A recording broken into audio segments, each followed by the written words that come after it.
Bismillahirrahmanirrahim. Assalamualaikum warahmatullahi wabarakatuh. Alhamdulillah. Alhamdulillahilladzi bi ni'matihi tatimmus shalihat wa bi fadlihi tatanazzalul khairatu wal barakat wa bi taufiqihi tatahaqqaqu al-maqasida wal ghayat. Allahumma salli wa sallim ala sayyidina Muhammadin wa alihi wa sahbihi wa baraka wa sallam. Wa ba'd. Jamaah salat subuh yang berbahagia yang dimuliakan Allah Subhanahu wa taala. Alhamdulillah, pada awal-awal bulan Zulhijjah ini kita dimudahkan Allah untuk meningkatkan, khususnya dimudahkan untuk melaksanakan sholat subuh berjamaah, dilanjutkan dengan kajian Sirah Nabawiyah.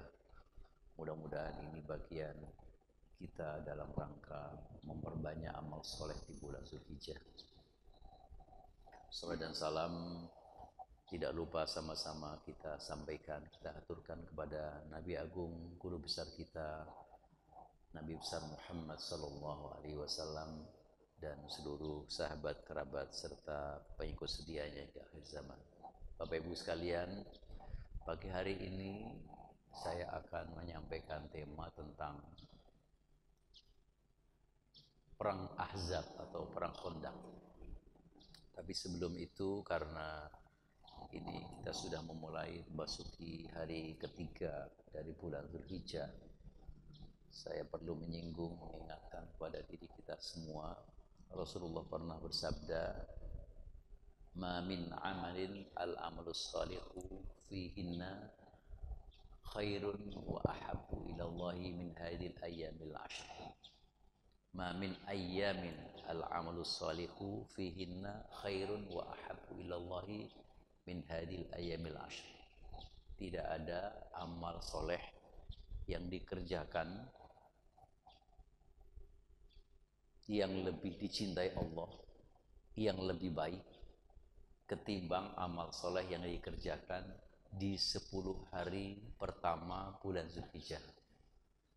Wa qalu, sahabat bertanya, "Ya Rasulullah, walal jihad?"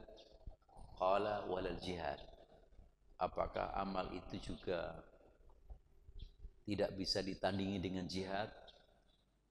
Kata Nabi, tidak bisa ditandingi jihad, sekalipun jihad.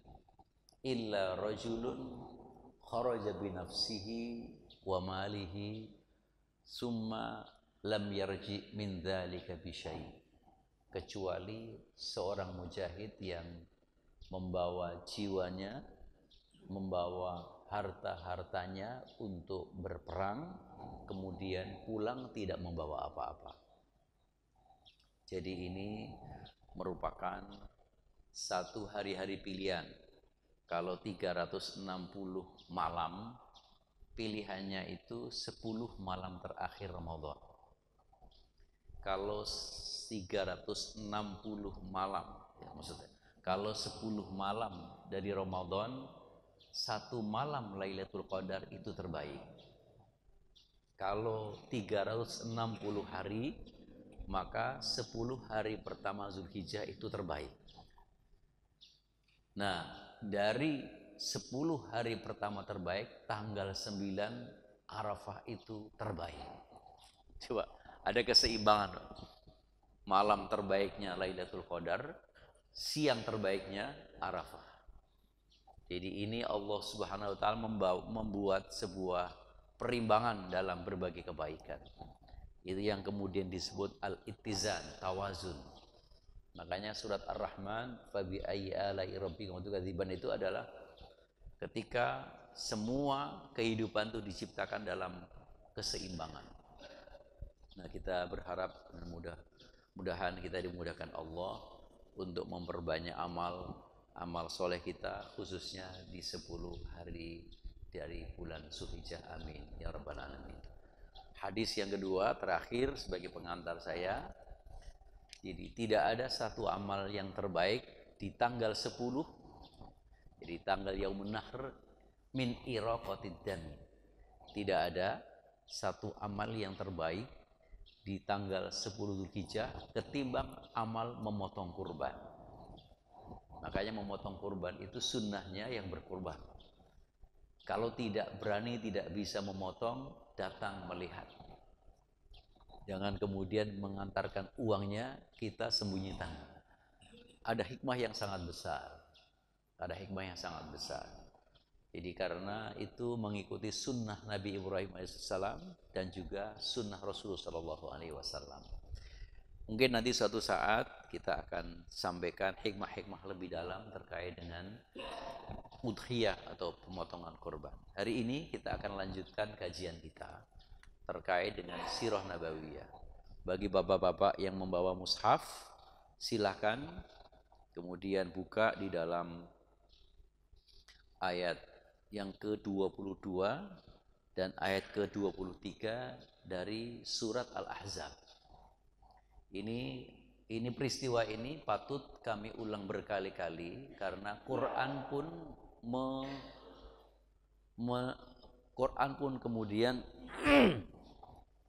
melestarikannya peristiwa itu dalam nama surat.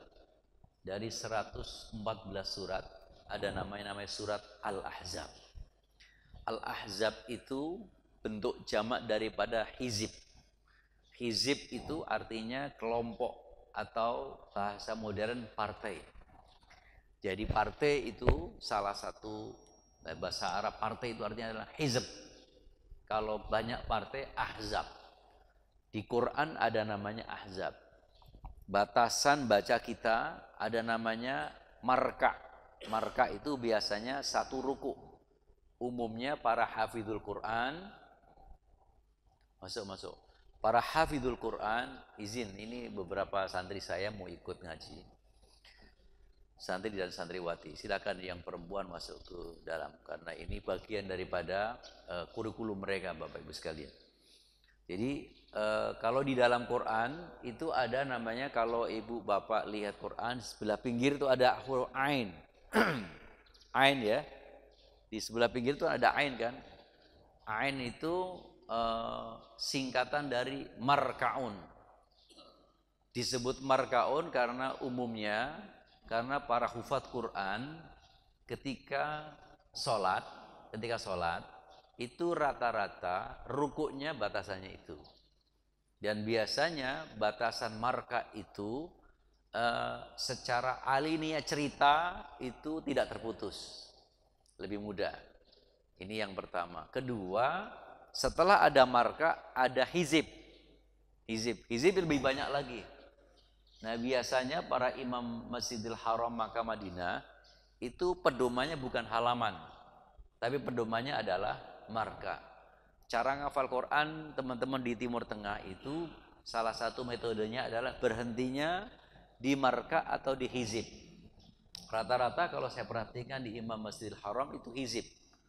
Jadi hizib itu adalah sejumlah ayat kurang lebih sekitar hampir 3 halaman, itu hizib. Makanya kalau mereka sholat malam itu sholat malam ini sunnahnya memang diperpanjang karena sholat malam ini sholat yang bagi khusus yang pengen sholat malam gitu. Jadi kalau sholat malamnya terlalu pendek, baca surat Al-Ikhlas, baca surat An-Nas, itu biasanya tesnya belum ketemu. Orang baca Quran tuh kalau masih ketemu tesnya. Tes itu maksudnya apa? Ketemu setrumnya ya. Setrumnya belum ketemu. Tapi kalau sudah ketemu setrumnya itu baru merasa enak. Depan masih. Ini depan masih kosong, jangan di belakang. Jadi kalau ngaji mendekat kepada guru. Tapi kalau kamu nonton belakang saja. Ya, itu sunnahnya. Nah, selanjutnya Bapak Ibu sekalian, apa yang kemudian digambarkan oleh surat Al-Ahzab ini sebenarnya gambaran tentang pertempuran besar. Pertempuran antara kelompok Ashabul Yamin dan kelompok atau sebut Ashabus Shimal. Ini memang selalu akan ada sampai kiamat. Jadi misalnya apakah kelompoknya itu berupa negara negara-negara yang memang grup negara-negara tukang palak, tukang malakin negara lain, tukang memencet negara lain, tukang menindas negara lain, itu ada nanti. Dan itu terjadi ketika di awal-awal abad 20 sampai terjadi Perang Dunia Pertama, Perang Dunia Kedua, itu gara-gara ada grup-grup negara-negara yang memang grup negara tukang palak, tukang menindas dan tukang menjajah, dan ada negara yang menjadi objek. Makanya mereka itu membuat klaster. Ada klaster negara maju, ada klaster negara berkembang, dan ada klaster negara miskin. Jadi buat klaster sampai hari ini. Nah, klaster-klaster itu sebenarnya sangat tidak sesuai dengan keadilan. Karena biasanya klaster negara-negara miskin dan negara berkembang itu selalu menjadi objek. Makanya di mulai awal tahun 2014 ke sana dikit, itu ada perjanjian dagangnya, misalnya perjanjian WTO. WTO ini adalah perjanjian dagang internasional. Itu umumnya yang jadi korban negara miskin dan negara berkembang. Contoh aja, kenapa kemudian mengimport sapi hanya dibatasi di negara tertentu? Walaupun kamu sudah punya sapi, depan kosong ya. Sapi ada di mana-mana, tapi yang dibolehkan cuma hanya sapi yang dari sapi yang dari negara tertentu, misalnya dari New Zealand saja. Ini adalah politik dagang yang kemudian sangat egois. Saya lanjut ya. Nah, ada ayat yang relevan di dalam surat Al-Ahzab di sini, ayat 22 surat Al-Ahzab dan ayat 23. A'udzubillahi minasyaitonir rajim. ولما رأى المؤمنون الأحزاب قالوا, ketika orang-orang mukmin, coba silakan bayangkan kita ini sedang ada di Madinah zaman itu, bukan zaman sekarang ya. Bayangkan ketika orang-orang mukmin itu yang ada di Madinah, nanti akan saya relevansikan dengan ceritanya. Qalu hadza ma wa'adana Allah wa rasuluh. Ketika orang-orang Islam yang bersama Nabi itu melihat di depan mata jelas-jelas orang-orang Madinah yang mereka dari kelompok Yahudi, dari kelompok orang-orang musyrik, mereka mulai bersekongkol dengan orang-orang Mekah dan kawasan-kawasan suku di sekitar. Ini, Pak. Jadi seakan-akan Rasulullah waktu itu tercepet tinggal sendiri. Benar-benar Rasulullah dan kaum muslimin di Madinah tinggal sendiri. Mekah belum berpihak kepadanya. Apalagi Eropa lalu sama Persia. Meskipun mereka sudah dalam kondisi keruntuhan, tapi tidak ada yang bisa diajak kerjasama.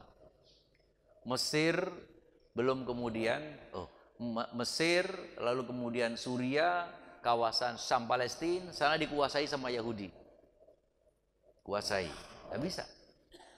Kondisi Rasulullah di kota Madinah sendiri. Melihat kelompok dalam ini, yang hidup satu negara, satu wilayah, mulai berkhianat, melakukan persekongkolan dengan Mekah. Apa kata mereka? Hadza ma wa'adana Allah wa rasuluh. Oh, ini toh yang pernah dijanjikan Allah dan Rasulnya. Jadi pertempuran antara kebenaran dan keburukan, hak dan batil itu akan terus sampai kiamat. Wa sadaqallahu wa rasuluh. Benar apa yang dikatakan Allah dan Rasulnya. Wa ma zadahum illa imanan wa taslima. Tapi apakah dengan itu mental mereka menciut? No. Justru iman semakin membaja. Oh, ternyata matlamatnya itu persis digambarkan Allah dan Rasulnya. Perilaku mereka persis sepertinya kelihatan nyata di depan mata. Sehingga disitulah justru membuktikan minal mu'minina rijalun sadaqu ma'ahadullaha alaih. Disinilah yang akan membuktikan orang-orang mukmin itu ada di antara mereka yang memenuhi janjinya dengan Allah. Apa maksudnya? Bersama Allah dalam keadaan suka maupun tidak suka, dalam keadaan damai maupun perang. Faminhum man qadha nahbah. Di antara mereka ada yang tewas, ada yang syahid, ada yang mendahului karena telah menetepi janji. Wa minhum man yantadir. Dan di antara mereka ada yang masih menunggu. Wa ma baddalu tabdila. Dan itu tidak bisa tergantikan. Jadi Bapak Ibu sekalian, ayat ini punya relevansi. Macam mana cerita daripada Khandaq itu? Perang Khandaq bisa disebut perang Ahzab. Itu terjadi pada bulan Syawal tahun ke-5 Hijriah. Jadi Nabi baru menata negara 5 tahun. Belum banyak dikerjakan 5 tahun. Karena sejak tahun kedua, ketiga, keempat, itu tidak pernah sepi dari upaya-upaya orang kafir, orang Yahudi, orang Nasrani, orang munafik untuk membunuh Nabi dan menghancurkan semua yang ada di sekitar Nabi. Sebut saja negara. Banyak sekali disertasi yang menyatakan bahwa pembentukan Nabi di Madinah itu disebut negara modern. Meskipun Nabi tidak mengatakan itu negara, tetapi kekuasaan di situ adalah negara. Karena ada 3 kekuasaan dipegang Nabi. 1, ketika terjadi perselisihan semua datang ke Nabi dan disepakati dalam kesepakatan. Yang kedua, bahwa Nabi memerintahkan dan melarang sesuatu dan ditaati. Dan yang ketiga, Nabi menguasai teritorial. Meskipun di situ ada orang-orang Yahudi dari 2 kelompok. Jadi Yahudi Bani Nadir dan Bani Qainuqa, tetapi secara teritorial tetap dalam kuasa Rasulullah. Nah, kalau ada sebuah kekuasaan menguasai teritorial lalu punya pemerintahan, perintahnya ditaati, larangannya ditaati, lalu kemudian artinya hukumnya ditaati, lalu kemudian di situ dia bisa mengendalikan, maka itu disebut negara. Nah, pada waktu itu maka Rasulullah disebut negara modern. Kenapa? Satu-satunya negara di dunia pada zaman Nabi yang dibentuk atas dasar perjanjian. Belum ada. Yang ada di berbagai negara itu dibentuk atas dasar kekuatan, atas dasar pemaksaan. Nabi tidak, demokratis, dibuat janji. Itu yang terjadi perjanjian Rasulullah dengan Yahudi, dengan orang-orang musyrik yang ada di di Madinah. Dan itu yang kemudian disebut sebagai basis negara modern. Jadi terjadi pada tahun ke-5 bulan Syawal sejak kenabian. Meskipun ada riwayat yang rada berbeda, yaitu katanya tahun ke-4. Dari antara 4 dengan 5 nggak terlalu jauh. Bisa jadi 4 yang terakhir. Jadi bulan Syawal. Syawal, Dzulqa'dah, Dzulhijjah, Muharram. Jadi memang tidak jauh. Tahun ke-5. Nah, kenapa sampai kemudian terjadi sebuah ketegangan sampai menjadi perang? Itu awalnya adalah sejumlah dari para pemimpin-pemimpin Yahudi dari Bani Nadir, mereka memprovokasi orang Makkah. Kami menjamin, saya sudah lama ingin bagaimana menghancurkan Muhammad. Ini kesempatan kita. Provokasi orang Makkah semua. Jadi orang Makkah ini sebenarnya tahun pertama sudah putus asa. Karena perang pertama yang nggak sengaja aja kalah. Perang kedua walaupun secara pasukan Madinah itu ada kurang lebih sekitar 70 sahabat mereka gugur syahid di perang Uhud, tapi mereka gak bertarget. Mirip kayak misalnya Israel. Israel menghancurkan semua, tapi targetnya nggak dapat. Gitu. Nah, kemudian ini sudah putus asa. Orang Makkah itu udah putus asa. Tapi datanglah para pembesar-pembesar dari Yahudi. Lagi-lagi Yahudi, Pak. Catat, Pak, catatin. Ini catat. Yahudi. Jadi lagi-lagi Yahudi. Para pemimpin Yahudi dari Bani Nadir datang ke sana untuk provokasi mereka. Kita bagaimana kalau saya akan kasih, nanti kamu dari sini semuanya, kami dari dalam. Jadi seakan-akan ditikam. Nabi ditaruh di tengah, dari kanan dimusuhin, dari kiri dimusuhin, belakang dimusuhin, di depan musuhin. Nah, tinggal bagaimana siapa yang akan memusuhin Nabi Muhammad dari depan, dari belakang. Nanti mereka akan nanti mereka akan mencari beberapa teman. Dan bahkan orang-orang Yahudi ini mengatakan, kami ini sebenarnya agama kalian ini lebih baik daripada Muhammad. Padahal mereka membaca Taurat nih, Pak. Kenapa? Karena itu untuk menjual. Jadi nggak segan-segan orang Yahudi itu menjual agama untuk kemaslahatan politik mereka. Politiknya apa? Menghancurkan Nabi Muhammad. Jadi tidak, apalagi kalau sekedar dagang, itu mah kecil. Maka mesti kita harus ajari, kita lihat perilaku ini. Apa yang kemudian digambarkan di dalam surat An-Nisa? Catat lagi surat An-Nisa. Surat An-Nisa ayat 51-52. Alam tara ilal ladina utu nasiban minal kitab. Tidakkah kamu melihat orang-orang yang telah diberikan kepada mereka Alkitab? Yu'minuna bil jibti, tapi justru beriman kepada taghut. Bil jibti wa taghut, Tuhan-Tuhan yang disembah oleh orang-orang Makkah yang musyrik itu.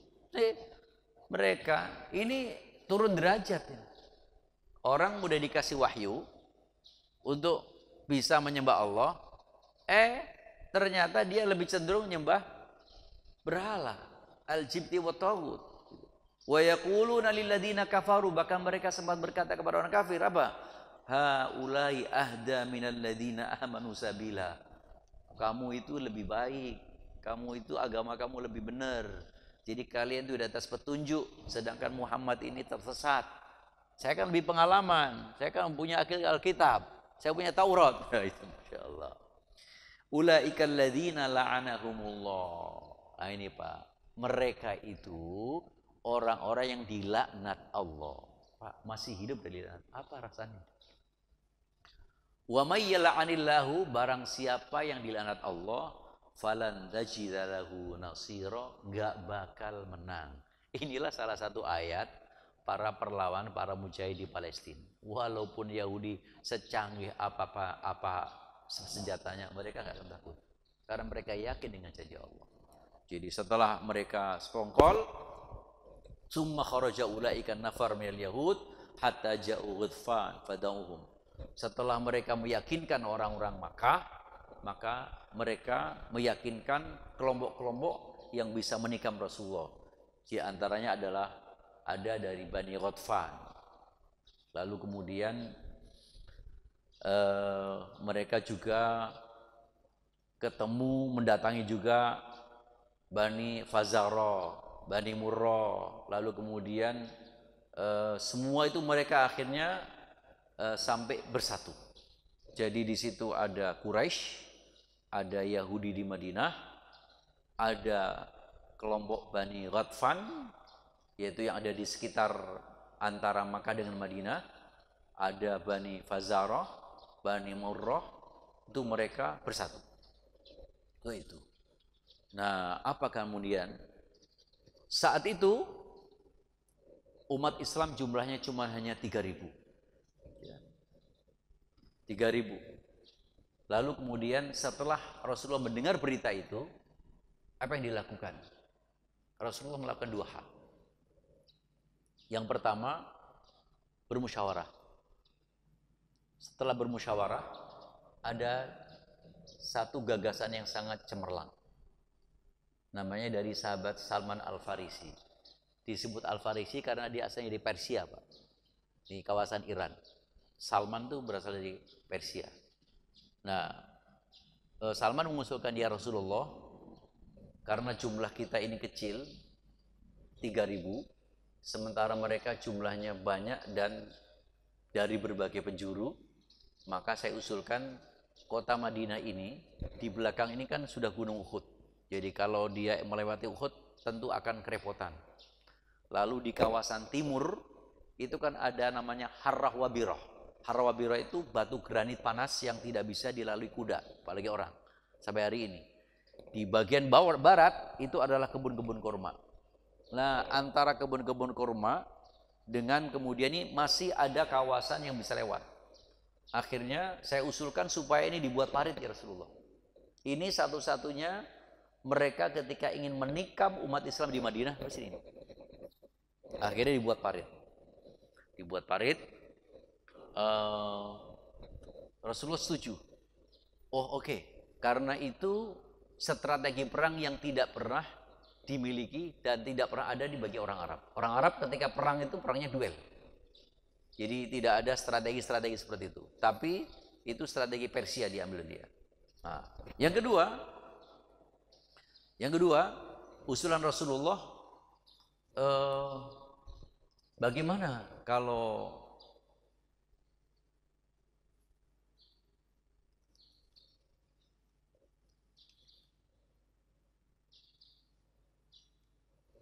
Rasulullah mengatakan,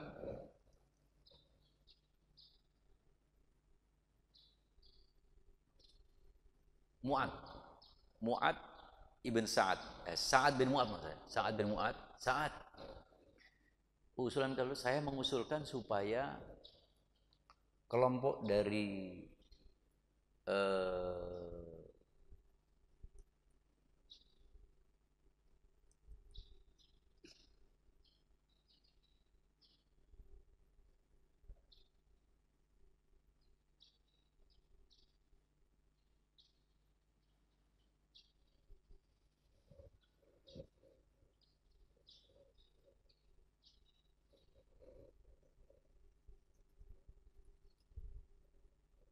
nah, jadi ada satu kelompok terdekat yang cukup besar yang nanti punya pengaruhnya dengan kelompok-kelompok yang sudah bekerja sama dengan orang Quraisy, yaitu salah satu pembesarnya namanya Ka'ab bin Asyad al-Quradi. Ya, kelompok ini sebenarnya sudah ada perjanjian damai dengan Nabi. Ya, namanya Ka'ab bin Asyad al-Quradi. Dan setelah mereka itu dirayu oleh Ka'ab Huyai bin Akhtab. Huyai bin Akhtab ini salah satu pembesar Yahudi. Salah satu pembesar Yahudi dari Bani Nadir. Itu kemudian mereka siap membatalkan atau mengkhianati perjanjian damai dengan Nabi Muhammad SAW. Nah, Nabi mengusulkan kepada Sa'ad bin Mu'ad. Sa'ad bin Mu'ad ini adalah di antara kepala suku Madinah yang paling berpengaruh. Dan dia juga termasuk sahabat yang sangat kaya. Keluarganya tidak terlalu besar, tapi kekayaannya banyak.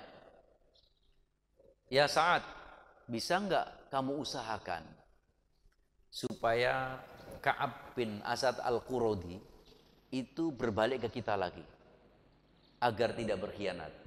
Lalu kasihlah kompensasi sepertiga kebun-kebun kita diambil mereka. Lalu apa yang terjadi? Jadi usulan pertama membuat parit oke, disetujui Nabi dari Salman Al-Farisi. Usulan kedua Nabi mengusulkan supaya Ka'ab bin Asad al-Quradi yang sudah terdengar dan tercium mereka ikut kepada Huyai bin Akhtab, artinya dia berkhianat kepada Nabi, maka Nabi minta supaya si sahabat Sa'ad bin Mu'ad datang untuk melakukan perjanjian damai lagi dan akan dikasih kompensasi sejumlah dari kebun kurma yang ada di Madinah yang dimiliki umat Islam. Apa jawaban Sa'ad? Ya Rasulullah, ini pendapat antum pribadi apa wahyu? Ditanya. Saya pribadi. Oh, kalau Nabi pribadi, saya punya usul. Oke, apa usul kamu? Ini orang ya Rasulullah, kagak mempan dikasih uang, mempannya dikasih pedang. Serius kamu? Ih, ini orang mau janji 1000 janji, gak bakal bisa dipegang. Dia cuma hanya bisa berhenti berjanji menepati ketika dikasih pedang. Lehernya perlu. Baiklah kalau begitu. Rasulullah ikut. Berarti tidak perlu melakukan upaya negosiasi kembali. Terjadilah. Nah, bagaimana terjadi ketika perang ketika membuat parit? Ini ada peristiwa menarik. Ketika membuat parit ini, Rasulullah tidak sekedar hanya memberikan komando, tapi ikut turun. Para sahabat tuh ngangkat batu dengan pakai punggung-punggung mereka. Dan penuh dengan debu. Dan waktu itu benar-benar sedang paceklik. Coba bayangkan aja. Bagaimana paceklik? Nabi saja 3 hari belum makan. Itu perang Ahzab. Itu sedang menggali parit. Sampai ketika sudah 3 hari ini sahabat juga belum makan, Rasul belum makan. Ada salah seorang sahabat yang sebenarnya mereka sangat kasihan kepada Rasulullah. Dia dengar Rasulullah sudah 3 hari tidak makan. Akhirnya kemudian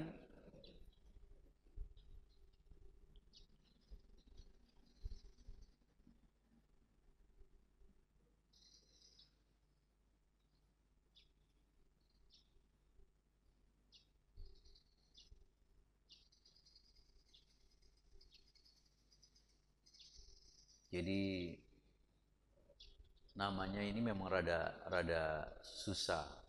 Namanya Uhail atau Uhaim. Jadi intinya seorang sahabat ingin melayani Rasulullah. Akhirnya kemudian beliau datang ke rumah. Dek, di rumah tinggal punya apa ya? Nabi udah 3 hari gak makan, kasihan banget. Gak makan. Akhirnya aku cuman punya kambing kecil ini sama gandum yang agak kasar itu. Ya udah deh, masak ini. Ayo ya Rasulullah, saya persilakan antum bisa bertamu ke rumah saya hari ini. Catat ya, yang namanya bertamu kalau orang Arab tuh maknanya pasti disiapin makan. Makanya kalau kita mengajak teman bertamu ke rumah saya, siapin makan. Jangan kemudian siapin omongan doang gitu ya. Bertamu itu mesti kasih makan. Apapun lah makanannya gitu. Baik, jazakumullah khair. Setelah itu, ya itu. Tapi gini, apa yang kemudian? Saya lagi motong kambing kecil tapi gini ya, kambingnya sama gandumnya ketika sudah matang jangan diangkat dari tempatnya sampai saya datang. Siap. Akhirnya istrinya mengajak, Bang, itu makanan sudah siap. Kapan habis ini?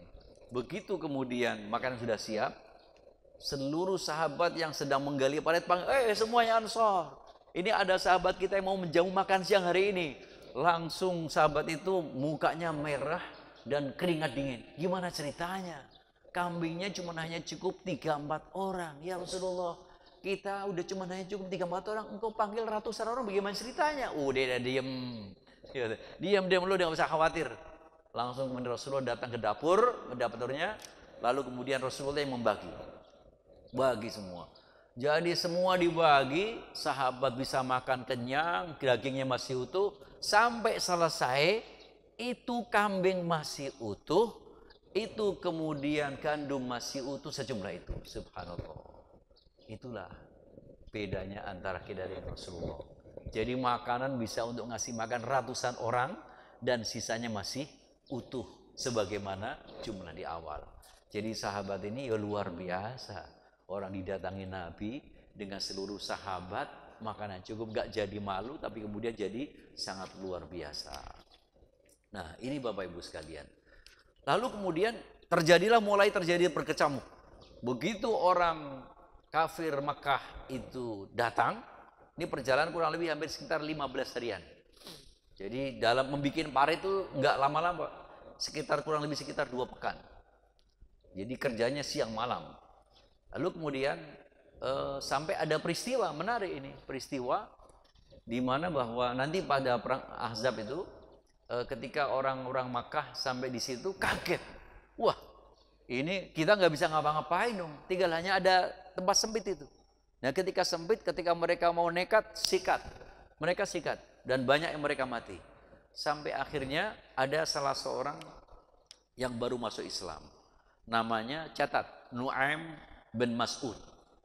Ini Nu'aim bin Mas'ud ini adalah seorang yang baru masuk Islam, yang dia itu belum diketahui Islamnya, terutama oleh orang-orang Yahudi dari Bani Quraidah, dan juga kemudian orang-orang kafir Mekah, dan juga kelompok-kelompok Quraisy. Ini orang terkenal, punya pergaulan, jaringannya banyak, dan dia masih dikenal, dia belum Islam.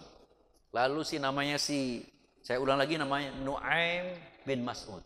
Dia datang, ya Rasulullah, aslamtu. Aku benar-benar sudah masuk Islam dan belum ada orang yang tahu. Karena itu perintahkan apa yang harus kerjakan. Perintahkan apa yang harus aku kerjakan. Maka kemudian Rasulullah SAW mengatakan, kamu ini kan seorang diri. Karena kamu seorang diri, maka kemudian saya perintahkan jangan berbuat onar. Tapi lakukanlah, kata Rasulullah, fa innal harba khud'atun. Karena perang itu tipu daya. Ini Nu'aim paham. Ini orang bergaul.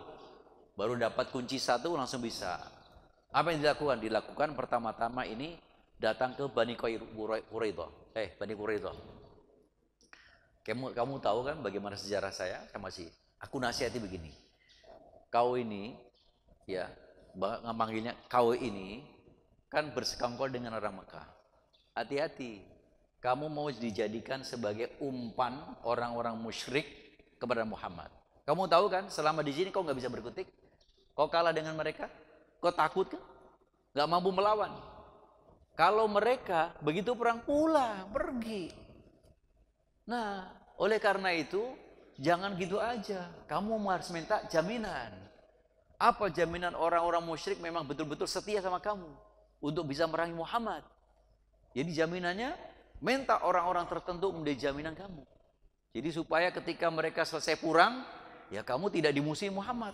Kan ada tamengnya, ada backingnya. Oh, benar juga ya. Benar juga itu. Setelah itu kemudian dia datang sama orang Quraisy. Jadi kamu tahu nggak, si Bani Quraidah itu mereka ada perjanjian rahasia sama Muhammad. Masuk akal, kenapa? Karena antara agama Yahudi dan agama Islam itu sama-sama kitab suci. Kalau dibuat seterata permusuhan kira-kira, seterata perlawanan, itu mestinya agama tauhid berlawan dengan agama budaya. Itu. Oh, masuk akal juga. Apa perjanjian rahasia? Perjanjian rahasianya bahwa mereka akan meminta jaminan orang-orang itu, ya, dari pembesar-pembesar Quraisy untuk menjadi jaminan supaya mereka merasa aman, dan kemudian itu yang akan dibunuh terlebih dahulu Muhammad. Wah, kurang ajar banget ya ini. Wah, ini mereka.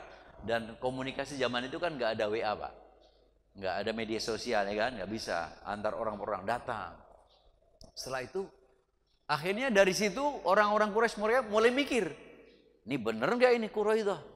Jangan-jangan yang dikatakan si Nu'aim ini bener ini. Jadi gelagat-gelagatnya memang iya. Setelah itu Nu'aim datang ke kabilah-kabilah yang semula itu mereka bersekongkol dengan Quraisy dan Yahudi. Datang disampaikan hal yang sama. Kalian cuma hanya menjadi bemper untuk pertempuran doang. Kalian kelompok kecil, mereka orang besar. Ngapain berikut-ikutan? Sampai akhirnya 3 kelompok ini tidak terjadi persatuan. Terjadi saling curiga. Nu'aim berhasil untuk melakukan upaya bagaimana memisahkan persatuan mereka dalam. Makanya farriq tasud. Musuh-musuh Islam itu kalau ingin menguasai umat Islam dipecah belah dahulu. Ya. Kuncinya kalau tidak kompak pasti gampang. Ya, gampang gitu. Orang ada kelompok membangun masjid. Tapi ada upaya memecah belah. Oh, suara ini, suara itu kalau diladenin merusak. Kenapa? Itu memecah belah persatuan. Meruntuhkan semangat gitu. Makanya jangan diladain. Kalau cara ngeladein apa? Bisa didialogkan dengan dialog yang membuat dia diam, tidak bisa bicara, atau kemudian didatangin. Nah, itu apa yang dilakukan oleh Nu'aim di Rasulullah terjadi. Sehingga akhirnya gara-gara Satu orang ini, jadi gara-gara tindakan atau upaya daripada sahabat Nu'aim bin Mas'ud ini, akhirnya tidak terjadi kekompakan di antara mereka dalam memusuhi Rasulullah. Akhirnya orang-orang Bani Quraidah dan juga Bani Nadir, mereka tidak bisa bersatu dengan Quraisy. Orang Quraisy juga meragukan terhadap perjanjian dengan Yahudi, karena mereka juga tahu kerjaan orang Yahudi itu nggak pernah bisa dipegang. Orang Arab itu walaupun mereka tidak agama Islam, tahu watak-watak mereka. Dilihat dari sisi perdagangan mereka. Selalu ketika dengan Yahudi pasti melalu berkhianat. Lalu kemudian yang kedua, kelompok-kelompok kabilah-kabilah kecil yang ada di sekitarnya pun akhirnya takut mereka menjadi korban. Daripada nanti saya menjadi korban Muhammad, mendingan ini kan belum tentu menang. Ya mendingan batalkan aja lah. Akhirnya mereka tidak terjadi kesatuan Muhammad. Di saat seperti itu didatangkan Allah berupa angin kencang yang memporak-porandakan seluruhnya. Ya, memporak-porandakan. Di saat yang sama angin dikencangkan. Dan Rasulullah tugasnya pertama satu, tadarru, doa sama Allah yang habis-habisan. Ya. Dikirimlah oleh Allah Ta'ala berupa angin yang sangat kencang, semua perkemahan hancur, semua persenjataan kabur, jadi porak-poranda. Sampai akhirnya Abu Sufyan itu mereka ketahuan, mereka sudah mestinya kalau kemudian sahabat Nabi itu mau membunuhnya bisa terbunuh, karena mereka sedang dalam keadaan panik, semua panik. Nah, dalam situasi seperti itu, akhirnya Rasulullah setelah Abu Sufyan mengatakan, hai orang Quraisy, kamu tahu sendiri, kita di sini sudah berhari-hari mengepung, lalu persediaan kita tinggal sedikit, tiba-tiba ada angin yang demikian kencang, dan kita tidak bisa sampai target kepada Muhammad. Karena itu saya serukan kalian pulang ke Makkah. Kita sudah nggak bisa, Mekah, pulang. Nah, di saat seperti itu Rasulullah ingin memastikan, ada nggak ya sahabat yang mau memastikan dengan tidak membawa onar bahwa mereka benar-benar sudah lari. Ada nggak ya? Nabi sampai mengatakan itu 2 kali. Sahabat nggak ada yang berani menjawab, karena nggak tahu gimana yang dilakukan. Situasi udah mencekam betul. Sampai akhirnya Rasulullah memanggil seorang, ya Hudzaifah, qum ya Hudzaifah. Sahabat karena nggak ada yang berani menjawab, qum ya Hudzaifah, laksanakan Hudzaifah. Siap ya Rasulullah. Hudzaifah tidak punya bekal apa-apa. Saya tahu kamu punya kemampuan untuk menghendus berbagai macam berita-berita untuk memastikan situasi kita ini sudah aman. Akhirnya kemudian Hudzaifah melaksanakan tugas dengan segala ketakutan macam-macam, tapi akhirnya berhasil. Setelah itu kemudian sampai dia melihat posisi Abu Sufyan yang sedang berpakaian, yang kalau itu kemudian misalnya Hudzaifah melemparkan panah saja pasti mati. Cuman dia ingat Rasulullah. Sebab kalau sampai kemudian Hudzaifah ini melemparkan panah kepada Abu Sufyan, maka ini akan terjadi serangan balik yang lebih dahsyat. Padahal mereka sudah lari ke sana, sudah siap berlari. Akhirnya Hudzaifah nggak jadi. Akhirnya laporan, ya Rasulullah, setelah semalam saya melakukan intelijen, melakukan satu perjalanan secara sendiri, maka saya dapatkan semua orang Mekah sudah pergi dan lari setelah diterpa oleh angin kencang dan badai yang sangat luar biasa. Karena itu kemudian Bapak Ibu sekalian, ada berbagai macam catatan penting. 1, watak orang munafik itu tidak pernah akan bisa membuat jaminan keamanan. Orang munafik. Nah, ciri munafik itu diantaranya idza wa'ada akhlafa. Kalau janji sukanya itu suloyo, tidak menepati janji, nggak merasa bersalah. Ini orang yang ketika berjanji itu gampang janji, tapi ketika ingkar nggak merasa berdosa. Apapun, mau janji dalam perjanjian biasa, mau janji memberikan sesuatu, mau janji melakukan sesuatu, apakah itu janji biasa maupun janji politik, sama janji. Wa idza wa'ada akhlafa. Wa idza hadasa kadziba. Kalau ngomong berlebih-lebih. Ngomong itu misalnya ada cerita A jadinya A plus. Ya, ini hati-hati. Jadi tidak terukur ngomongnya. Kalau ngadu itu melampaui batas. Misalnya hanya ada lecet di sini itu ceritanya sampai bombastis. Saya itu kemudian sampai bagaimana, sampai kaki tangan saya kemana-mana. Ini tanda munafik. Yang ketiga, wa idza tumina khana, kalau diamanati itu enggak jujur, enggak aman. Ya, enggak bisa dipercaya, khianat. Nah, kalau itu tanda munafik. Orang-orang yang demikian itu susah dipegang. Ini satu. Kedua, Yahudi itu memang sejak dahulu benci kepada Nabi bukan karena keburukan Nabi. Tidak suka kepada Islam bukan karena jeleknya Islam.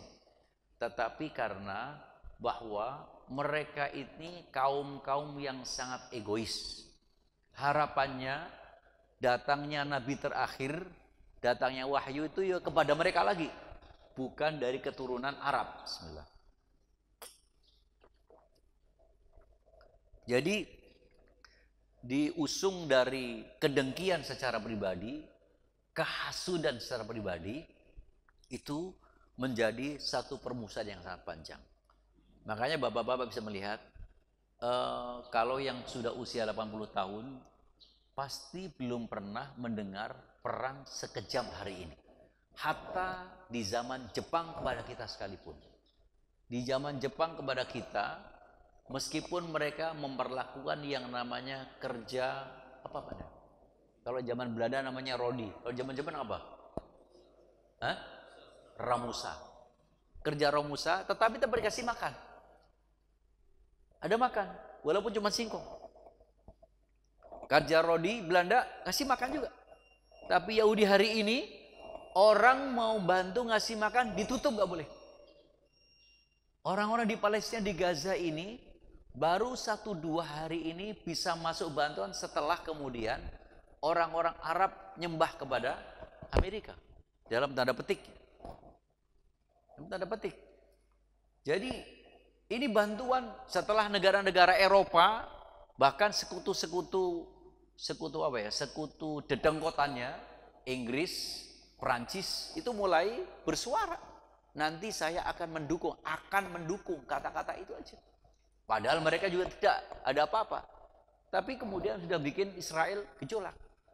Nah ini bantuan selama 40 hari lebih, nggak ada air masuk, nggak ada air bersih masuk, tidak ada makanan masuk, tidak ada pengobatan masuk, tidak. Ya hidup begitu aja, karena dia tujuannya memang membunuh secara tidak manusiawi. Ini belum pernah terjadi. Hatta kejadian Nazi, ya Hitler kepada Yahudi nggak begitu. Mereka membunuh, ya pembunuhan biasa, tidak dilakukan dengan penyiksaan terhadap masyarakat yang tidak bersalah, gitu. Nah, jadi kelakuan Yahudi ini memang kelakuan yang sangat buruk.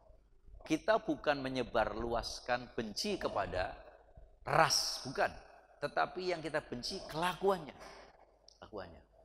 Tapi kalau seandainya ada orang yang rasnya Yahudi cuman juga baik, ya jangan disamakan. Tapi itu jumlahnya kecil. Ya, ada tapi cuma sedikit.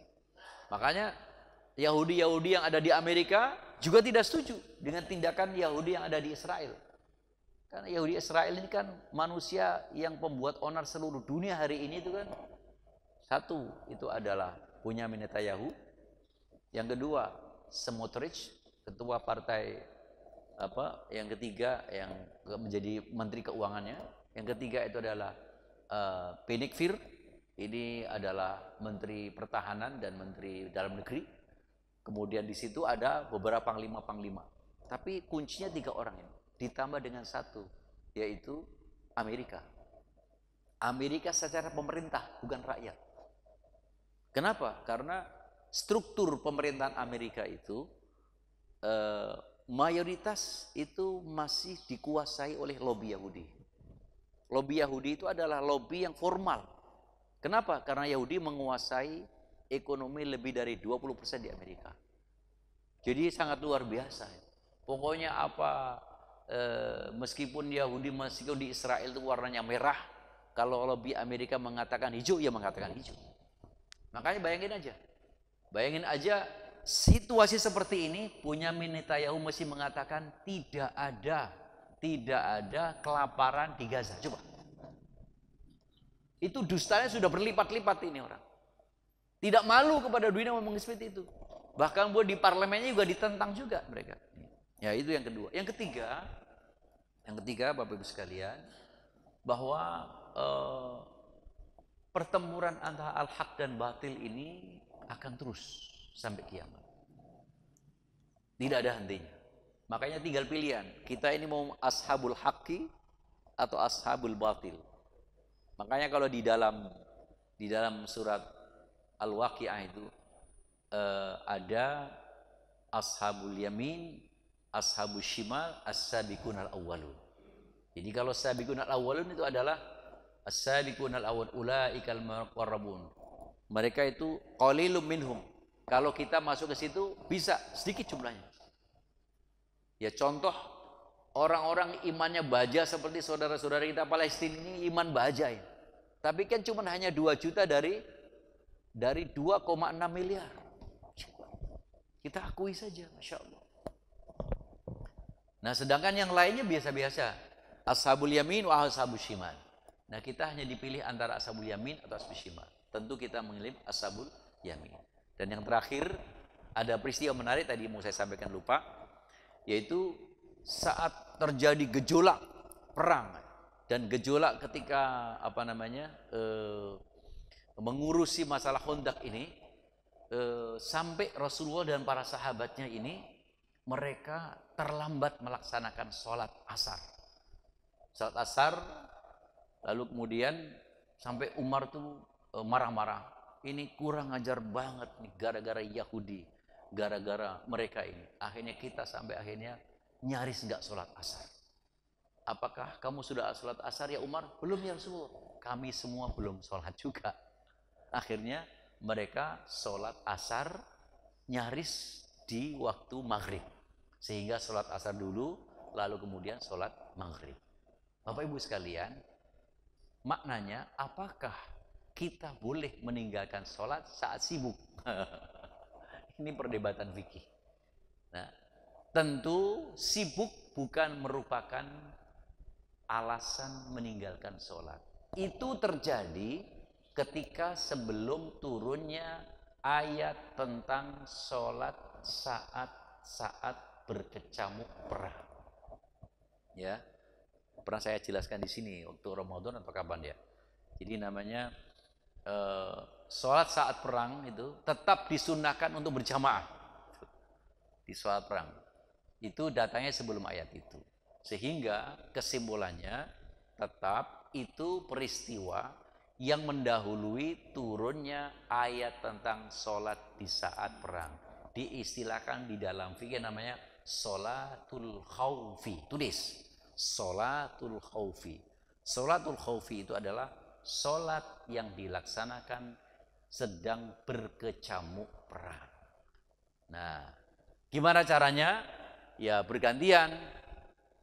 Kalau minimal dibuat 2 baris, sholat dengan tetap membawa senjata, dengan sepatu lengkap, tidak dilepas gitu kan. Lalu ketika ruku, maka barisan kedua tidak boleh ruku. Ketika kemudian mereka barisan pertama berdiri, barisan kedua ruku. Barisan kedua pertama itu sujud, barisan yang kedua tetap berdiri. Jadi bergantian. Jadi tidak boleh kemudian kedua-dua barisan. Supaya ketika terjadi berkecamuk perang, langsung bisa melaksanakan. Nah bagaimana kalau berkecamuk? Maka itu lakukanlah sholat semampunya. Disitulah terjadi sholatul khawfi. Semoga berguna, semoga bermanfaat. Jadi anggap saja ini pelajaran yang sangat penting untuk meniti kehidupan Rasulullah, dan ini biasanya juga akan berulang. Ini kalau kita dalemin Pak, mirip-mirip dengan posisi Gaza hari ini. Tapi tidak ada waktu untuk kita mendalami. Sebagai penutup, di antara doa yang dibaca Rasulullah di waktu doa beliau bermunajat di perang Ahzab, yaitu adalah Allahumma munzilal kitab wa mujriyas sahab hazimal ahzab ihzimil ahzab Allahumma hzimhum wa zalzilhum. Allahumma munzilal kitab wa mujriyah, dalam ayat munzilal kitab wa mujriyas sahab sari'al hisab ihzimil ahzab Allahumma hzimhum wa zalzilhum. Ya Allah, Engkaulah yang menurunkan kitab suci ini, Engkaulah yang menjalankan seluruh peredaran muka bumi dan seisinya ini, dan Engkaulah yang maha cepat di dalam menghisap ini.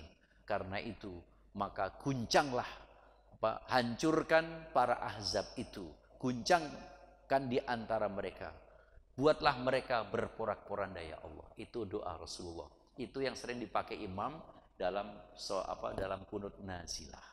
Nih, makanya silakan Bapak Ibu sekalian ditelisik lebih lanjut apa yang kemudian kita berikan. Kalau tidak dalam nazilah ya boleh-boleh saja karena doa itu. Demikian Bapak Ibu sekalian yang kita sampaikan pada pagi hari ini. Semoga Allah menjadikan ini ilmu yang bermanfaat, yang bisa semakin menggugah rasa juang kita terhadap Islam, yang semakin memperkokoh keimanan kita dan semakin memperkuat ukhuwah kita. Rabbana taqabbal minna innaka antas samiul alim wa tub alaina innaka antat rahim. Aqulu qouli hadza wa astaghfiru lakum wa lisal muslimin wastaghfiruhu innahu rahim. Wa sallallahu alaihi wasallam. Ya, silakan jawab yang mau tadi.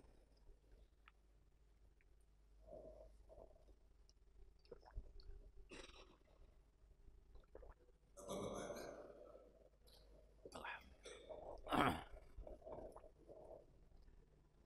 Assalamualaikum warahmatullahi wabarakatuh. Waalaikumsalam.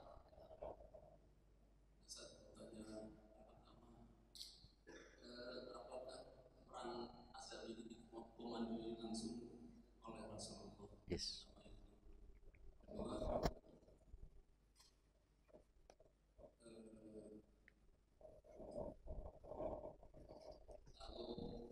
Di zaman Rasulullah kan ada yang masuk Islam, mungkin Rasulullah langsung Mengislamkan. mengislamkan. Ya. Kan kalau di zaman sekarang ulama, apakah memang kalau ada yang mau masuk Islam itu harus ulama yang mengislamkannya? Terus sebenarnya terus apa yang harus diberi petunjuk pas setelah dia mengucapkan syahadat itu? Ya. Terus yang ketiga, hikmah dari perang Ahzab ini apa sih? Apa yang bisa kita ambil dari perang Ahzab? Terima kasih. Ya. Waalaikumsalam. Hikmah yang perang Ahzab sudah saya sampaikan tadi beberapa poin, saya tidak usah mengulang lagi. Yang kedua, perang Ahzab dipimpin langsung, dikomandani Rasulullah. Yang ketiga, apakah orang yang masuk Islam sekarang ini harus menghadap ulama atau siapa saja? Begini Pak, Islam itu ajaran. Maka kalau zaman akhir ini masuk Islam, syaratnya dua. Satu, harus bersyahadat secara publik. Harus ada saksi. Sebab kalau tidak ada saksi, maka tidak ada yang bisa mengantarkan. Kan Islam ini kan agama besar. Bagaimana dia bisa masuk Islam, yang berikan kesaksian siapa? Kecuali orang itu lahir dari rahim orang muslim atau muslimah. Maka otomatis nggak perlu pakai syahadat. Tapi kalau tidak, maka dia bersyahadat. Nah, apakah harus di depan ulama? Harus. Kenapa? Karena dia yang mengajarkan. Lalu apa yang diajarkan? Yang diajarkan pertama mengenal dua makna syahadatain. Satu, mutlak. Jangan kemudian orang baru masuk Islam langsung diajari fikih Islam. Tidak, ketemu. Diajari tentang makna pengertian syahadatain ini apa. Yang kedua, diberikan dasar-dasar agama, yaitu rukun iman, rukun Islam. Nah, yang ketiga, harus belajar. Jadi itu tidak bisa sekali. Jadi pertama, menghadapnya harus ada ulamanya. Mau di masjid, mau di rumah apa. Nah, bagus kalau sekarang di masjid, sebab banyak sekarang ini sertifikat masuk Islam itu dipakai untuk minta-minta. Ya, kamuflase. Nah, oleh karena itu sertifikat itu akan menjadi asli kalau dikenal siapa. Ada sanad namanya, Pak, sanad. Sanad itu artinya sambungan. Penyambungnya siapa? Oh, penyambungnya ternyata Masjid As-Salam. Oh, dikenal di Joglo bla bla bla. Yang Islamkan minimal pengurusnya. Nah, pengurusnya kalau tidak apa harus manggil ustadz. Untuk apa? Untuk bisa memahamkan tentang apa itu makna syahadatain. Jangan kemudian hanya terjemah saja, jelaskan makna syahadatain itu. Nah, yang kedua, tambah makna rukun iman, rukun Islam. Titik. Nah, yang ketiga, pesan supaya mau belajar. Saya kira itu 3 hal. Demikian Bapak Ibu sekalian, semoga menjadi ilmu yang bermanfaat. Marilah kita akhiri dengan berdoa, Rabbana taqabbal minna innaka antas samiul alim wa tub alaina innaka antat tawwabur rahim. Allahumma ij'alna imanan kamila wa yaqinan shadiqa wa lisanan dzakira. Allahumma 'allimna bima yanfa'una wa yanfa'na bima 'allamtana wa arinal haqqa haqqan warzuqna ittiba'ah wa arinal batila batila warzuqna ijtinabah. Rabbana atina fid dunya hasanah wa fil akhirati hasanah wa qina adzabannar. Wa sallallahu ala sayyidina Muhammad subhana rabbika rabbil izzati amma yasifun wa salamun alal mursalin walhamdulillahi rabbil alamin. Assalamualaikum warahmatullahi wabarakatuh. Waalaikumsalam. Terima kasih kepada